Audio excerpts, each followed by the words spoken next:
Hello and welcome. Thank you for watching this video. It's an introductory video for yoga and recovery, meaning recovery from substance abuse and ways that yoga can support any of us that are recovering from substance abuse, whether it's drugs, alcohol, or really any other kind of addictive behavior that just gets out of control. Um, my name is James. I've been sober for about 30 years now, so I have a good chunk of life sober living under my belt, as they say. And yoga has been a huge piece of that, keeping me, stable, helping me through rough parts. There's all sorts of, changes and phases in life that you go through in that amount of time. And yoga has been a really stabilizing force for my healing and keeping me in recovery, really. And so I'd like to say, like, what do I mean by yoga in this context? I'm sure we're all familiar with, yoga in terms of these really, athletic, mostly young people in these crazy poses showing like, balance or flexibility or crazy strength. And that is a part of yoga that's known as asana. The physical pose part of it is asana. Um, in recent years, we've been fortunate to see a little bit more diversity in who's representing yoga in terms of race, gender, body types, all of that. But still, it's presented mostly as a physical thing. It's kind of like a way to get a good workout while chilling out the mind or getting peace of mind. And that's true. That's part of it. Not the biggest part of it, and not by any means what we're really looking at here. So when I say yoga for recovery, I am talking about several things. First bit of it, right, is kind of this philosophical and like behavioral stuff on how we interact with the world around us, just some guidelines, how we interact with ourselves and how we care for ourselves. And then those are called the yamas and the niyamas. And then the next thing would be the asana work, right, which is the poses, um, which you might have some concept of, but there's a lot of possibility in asana, and it's always addressing what is right for you today. So have no fear that it's going to be some impossible task or impossible ask ahead. It will be always focused on making things accessible and what you can do, what's right for you, what's best for you. Beyond asana work, we're going to look at pranayama, which is breath work. And that's where we really start to break into the area where yoga can support substance abuse recovery in such a profound way, right? The pranayama, the breath work, it's a type of meditation. It's kind of a meditative process that really goes into the neurological side of our body and also stabilizes, emotional issues, kind of grounds us, right? So the emotions don't hold such sway, and we start doing behaviors that aren't good for us based on emotional reactions, right? It just sort of settles things down.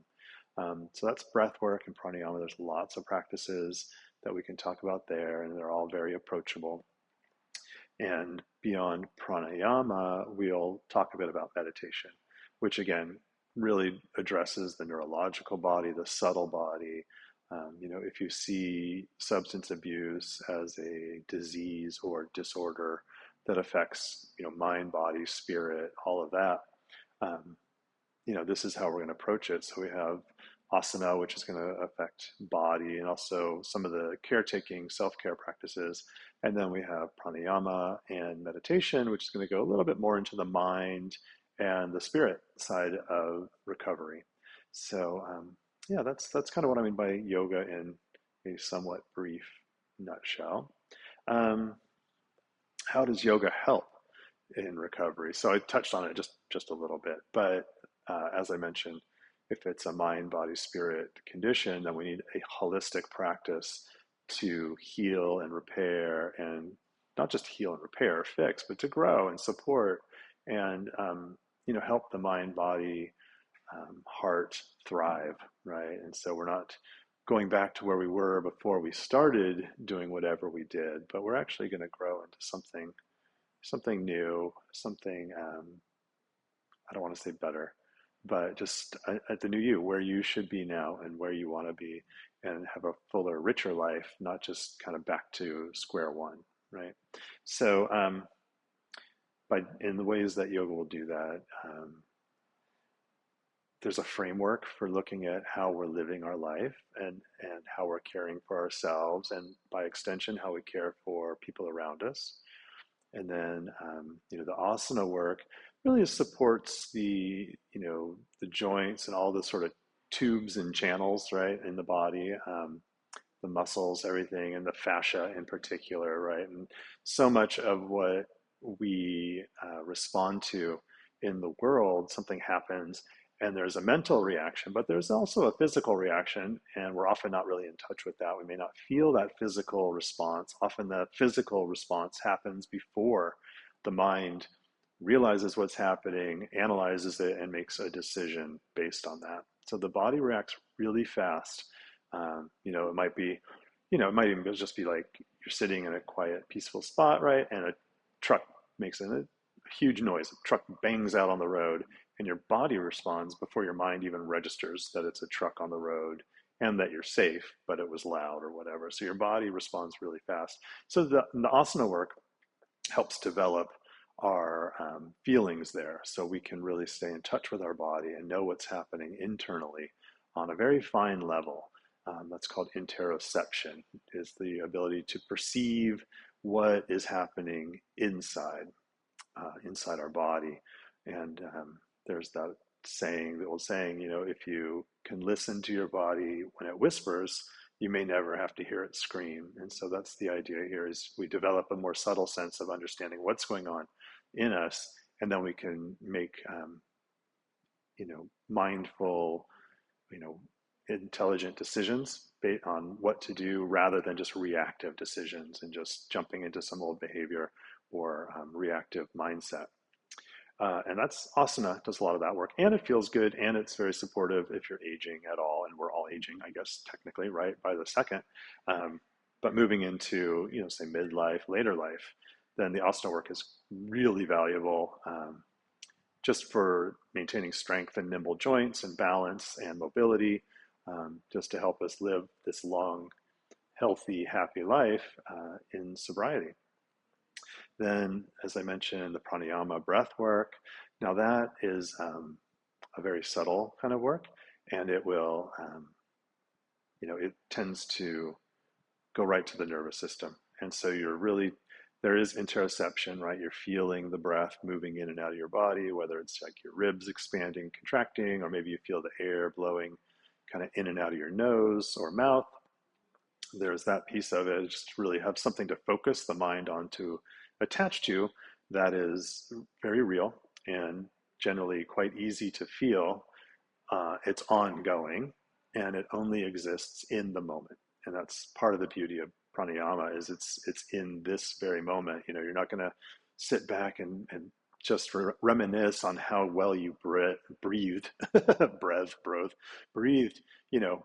7 years ago. Oh, remember those great breaths I was taking? Or you're not going to probably look forward, oh, in 10 years, I can't wait till I get to this point in my life where I'm breathing a certain way, right? It's really in the moment, and it's right now, and it's what this breath is like, what the next breath is like. And pranayama really brings us into the now, and again, helps us feel in touch with our body. And it also settles the nerves, right? Because a lot of our nervous anxiety or discomfort is when we're like either worrying about something that's going to come, or we're like replaying something that happened and we're wishing something had gone differently. So a lot of times our worry, and our stress and anxiety has a root in the past or the future, and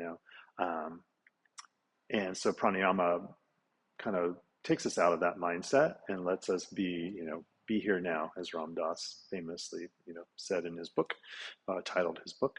So that pranayama is really about, getting into the nervous system, right, and into the mind. And then meditation is just like a more subtle version of that. We start to use various meditative techniques to get more refined sensations of how not just our body is, but how our mind works and what's going on. And we start to really understand ourselves in a different way. And once we have that, we start to see how we interact with the world and how the world interacts with us. And it starts to become a lot clearer, where we are, where we should be, how the people, the circumstances, the environment around us affects us. And we can, again, not be reactive. We can start to gravitate towards what's best for us, right? What's healing and what's comforting and in our best interest. So the meditation is kind of the next level from the breath work in refining all of that.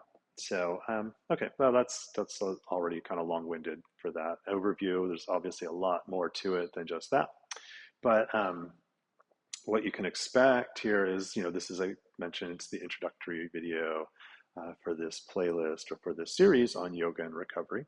And so I'm going to do a series of videos, and there's going to be some that'll be, introductory and fundamental kind of movement stuff, basic yoga poses, basic yoga vinyasa, which is like the flows you might see, sun salutations you may have heard of or done. I mean, a lot of you have probably done some of this already.